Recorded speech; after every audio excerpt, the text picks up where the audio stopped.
কুয়াকাটা সমুদ্র সৈকত সংলগ্ন লেবুরচর এলাকায় একটি যৌথ অভিযান পরিচালনা করা হয়।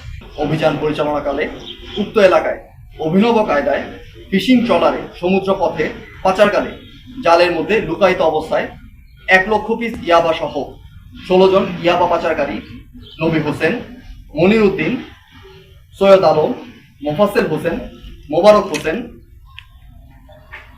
সবুর আহমেদ, সেলিম মাঝি, ওমর ফারুক, তহিদুল আলম, আবু তালেব, আব্দুল নবী, ফজলে করিম, মোস্তাক আহমদ, আব্দুল খালেক, আলফাত এবং খলিল আহমদকে আটক করা হয়। পরবর্তীতে পরিত্যক্ত অবস্থায় আরও 3,00,000 পিস ইয়াবা সহ সর্বমোট 4,00,000 পিস ইয়াবা জব্দ করা হয়। আটককৃত ইয়াবা পাচারকারীরা নোয়াখালী, চট্টগ্রাম এবং কক্সবাজার এলাকার বাসিন্দা বলে জানা যায়।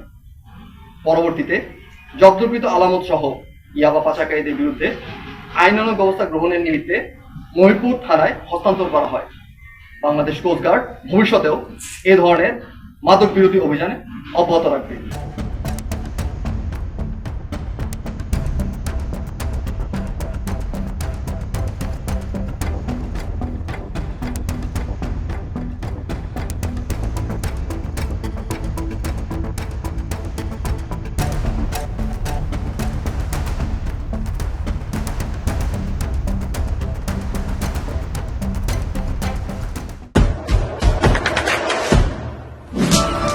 দেশে দেশে সবার সাথে দ্য নিউজ।